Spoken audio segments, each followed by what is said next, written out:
Number one, put God first. Put God first in everything you do. Everything that you think you see in me, everything that I've accomplished, everything that you think I have, and I have a few things, everything that I have is by the grace of God. Understand that. It's a gift. 40 years ago, March 27th, 1975, it was 40 years ago, just this past March, I was flunking out of college. I had a 1.7 grade point average. I hope none of you can relate. I had a 1.7 grade point average. I was sitting in my mother's beauty shop. They still call it beauty shop now? What they call it now? Yeah, I was sitting in the beauty parlor.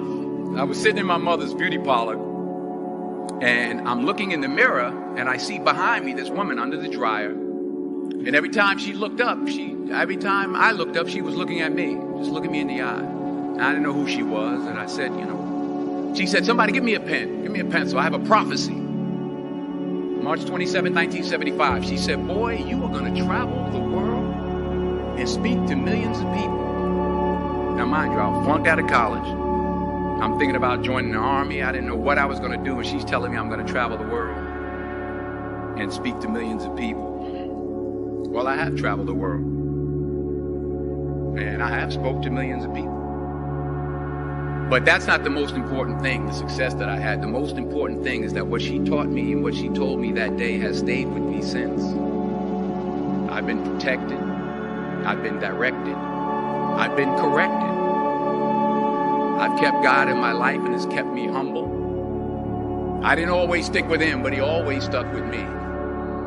So stick with him in everything you do.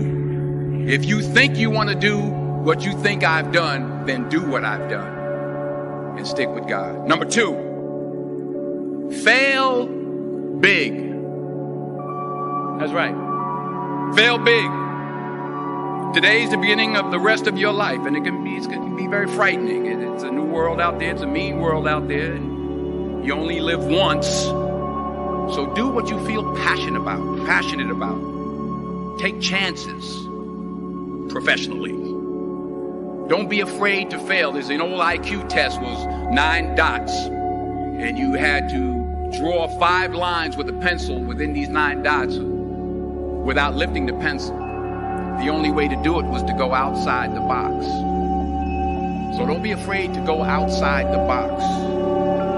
Don't be afraid to think outside the box. Don't be afraid to fail big, to dream big. But remember, dreams without goals are just dreams, and they ultimately fuel disappointment. So have dreams, but have goals. Life goals, yearly goals, monthly goals, daily goals. I try to give myself a goal every day. Sometimes it's just to not curse somebody out. Simple goals, but have goals. And understand that to achieve these goals, you must apply discipline and consistency. In order to achieve your goals, you must apply discipline, which you have already done, and consistency every day, not just on Tuesday and miss a few days. You have to work at it every day. You have to plan every day. You've heard the saying, we don't plan to fail, we fail to plan. Hard work works.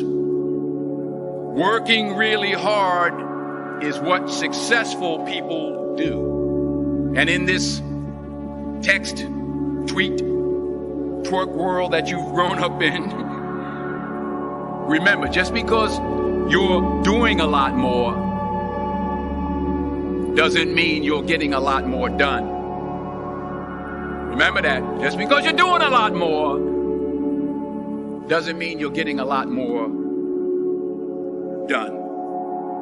Don't confuse movement with progress. My mother told me, she said, yeah, because you can run in place all the time and never get anywhere. So continue to strive, continue to have goals, continue to progress. Number 3,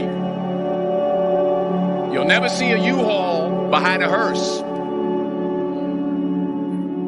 I'll say it again. You'll never see a U-Haul behind a hearse. I don't care how much money you make, you can't take it with you. And it's not how much you have. It's what you do with what you have. We all have different talents. Some of you will be doctors, some lawyers, some scientists, some educators, some nurses, some teachers. Yeah, okay. Some preachers. The most selfish thing you can do in this world is help someone else. Why is it selfish? Because the gratification, the goodness that comes to you, the good feeling that I get from helping others, nothing's better than that. Not jewelry, not big house I have, not the cars, but it's the joy. That's where the joy is, in helping others. That's where the success is. Finally, I pray that you put your slippers way under the bed tonight, so that when you wake up in the morning, you have to get on your knees to reach them. And while you're down there, say thank you for grace. Thank you for mercy. Thank you for understanding. Thank you for wisdom. Thank you for parents.